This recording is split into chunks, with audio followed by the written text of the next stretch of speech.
e que se declaram impedidos quando a legislação assim exige. Especialistas ouvidos pela reportagem observam que, ainda que a atuação de parentes em processos não seja proibida pela lei atual, o aumento expressivo nos números levanta questionamentos públicos sobre a percepção de imparcialidade, equilíbrio.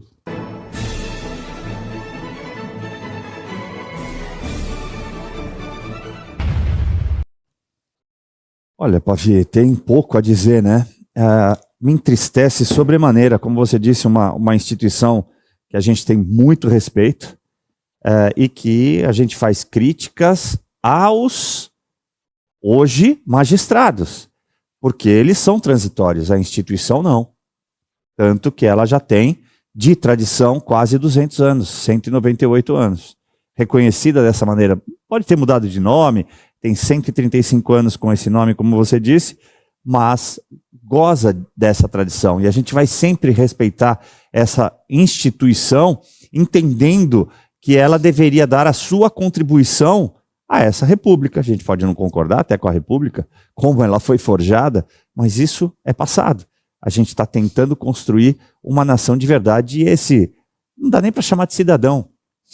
Essa pessoa que é considerada ministro hoje, que é magistrado, o Alexandre de Moraes, ele é o maior violador de direitos humanos do Brasil. Ele é o maior violador da Constituição Federal do Brasil. Ele é o maior violador do ordenamento jurídico brasileiro. Ele não respeita absolutamente nada. Ele faz parte daquele seleto grupo, ao lado do Luiz Roberto Barroso, dos pós-positivistas, que acreditam que podem interpretar a Constituição ao seu bel prazer e que não tem nada, como demonstrado aí, como você disse, não deve nenhum tipo de explicação à sociedade. Você está enganado. Você deve muito à sociedade. Muita explicação à sociedade. E ficar falando mais aqui vai ser chover no molhado. Então, eu vou finalizar dizendo o seguinte, me entristece, eu estou muito triste.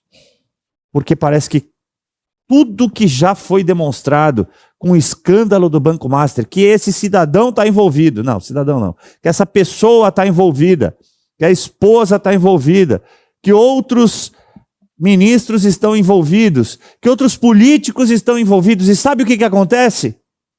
Nada. A população continua, parece que, dormente, Pavinato.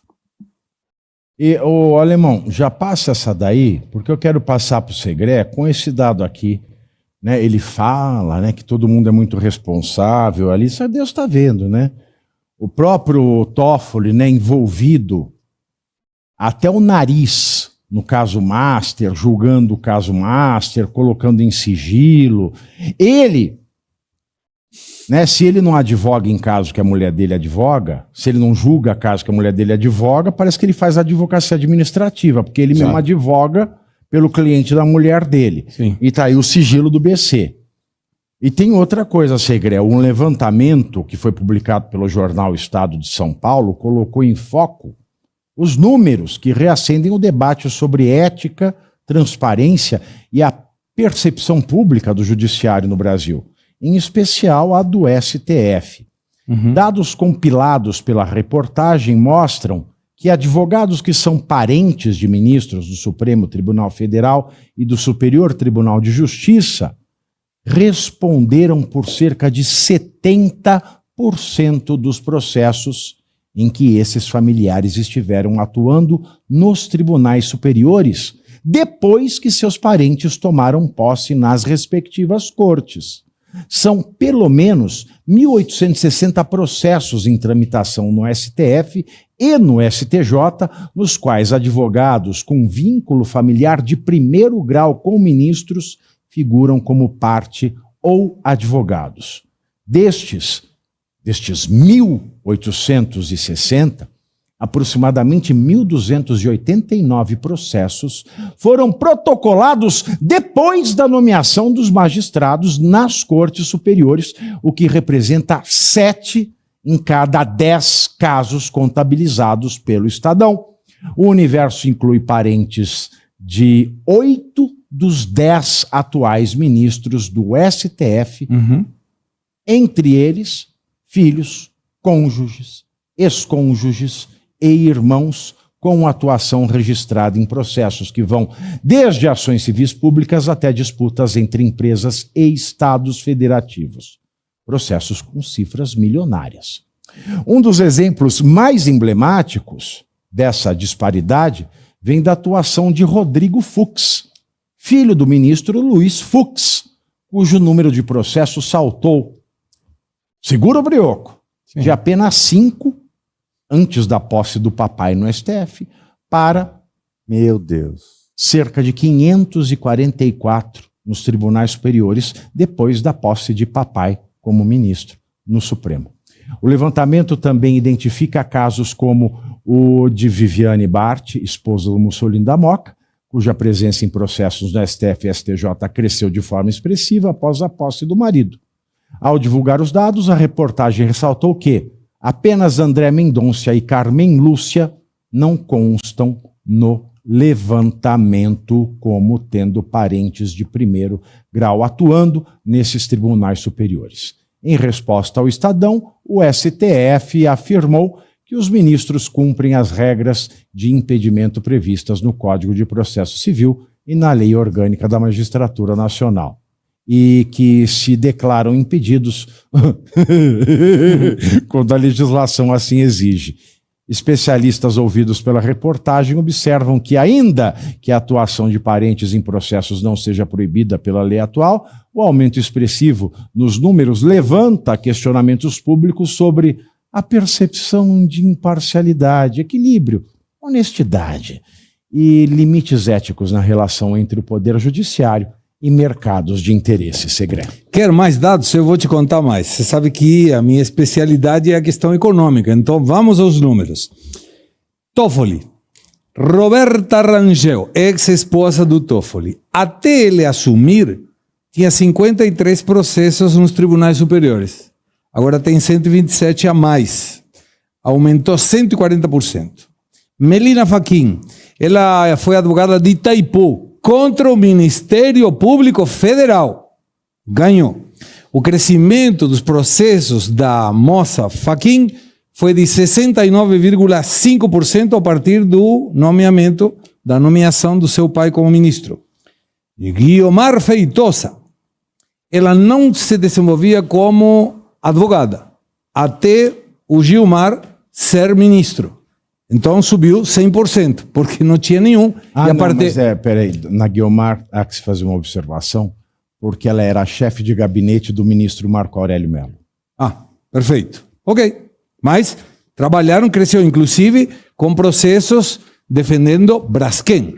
Aliás, foi ela que ensinou o Gilmar a transitar pelo STF. Opa, boa. Vale dizer que talvez ela saiba mais que o próprio Gilmar Mendes. Alexandre Moraes, a esposa, o estudo deles, tinha 27 processos. A partir da nomeação, aumentou em mais 152. O crescimento, 463%. E esse de Fux que você mencionava, ele tinha 5 processos. Em 2011, Fux é nomeado como ministro da Corte e passou a 544. Façam a conta. Sabe quanto cresceu de 5 para 544? Dá 10.750%. Olha o crescimento no trabalho desses jovens. E aí você vê que nem Nunes Marques se salva dessa. Porque Karine Nunes Marques... Nem Nunes Marques. Ninguém sabe por que Nunes Marques é ministro até hoje. É verdade. O André Mendonça se sabe. Porque a bancada evangélica, ela escolheu um jurista da sua confiança para o Bolsonaro nomear. A bancada da Bíblia...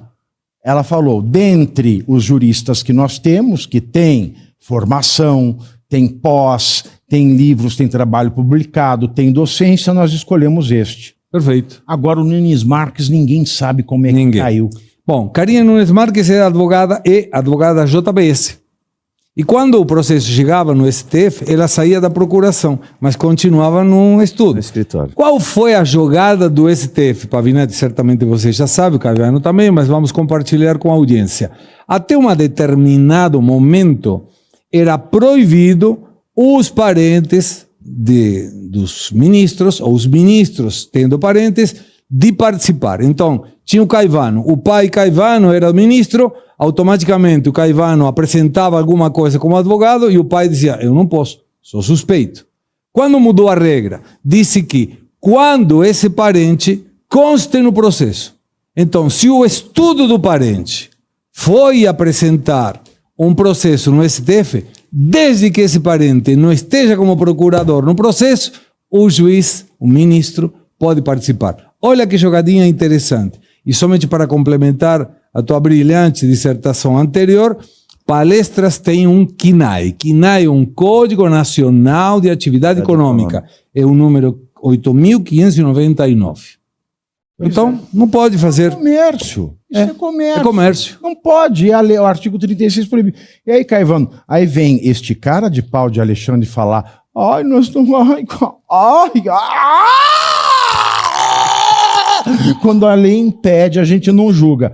Uai, ele não se colocou como vítima do 8 de janeiro? Sim. Ele julgou quase 2.000 casos em que ele era vítima. Então. Ele não foi vítima do vazamento do talha-ferro? Sim. Ele era o juiz do talha-ferro. Sim.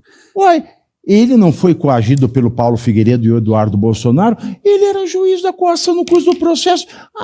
Faça-me o favor. Como você sempre diz, a ditadura não tem crachá. E aí fica difícil a percepção, por isso que é importante pessoas como você fazerem o que fizeram hoje, demonstrarem, mostrando lei, mostrando artigo, para demonstrar as atitudes deles, porque, de novo, eu vou relatar aqui, parece que a população está inebriada, não acontece absolutamente nada. E nós relatamos aqui, acho que na semana passada, ou no começo da semana, aquele caso da nora do Fux, ou do genro dele, que recebeu 200 milhões de reais no Natal. Não, ele entre outros. Ele fazia parte do consórcio de advogados. Foi contemplado pelo Toffoli numa contratação ilegal, sem licitação, com 200 milhões de reais em honorários. Se isso não é enriquecimento ilícito, como é que vai se chamar agora o enriquecimento ilícito para os ministros do STF? Eles vão mudar a nomenclatura, como o Fachin fez na questão da filiofobia, né? Que é a mudança de conceito para nepotismo.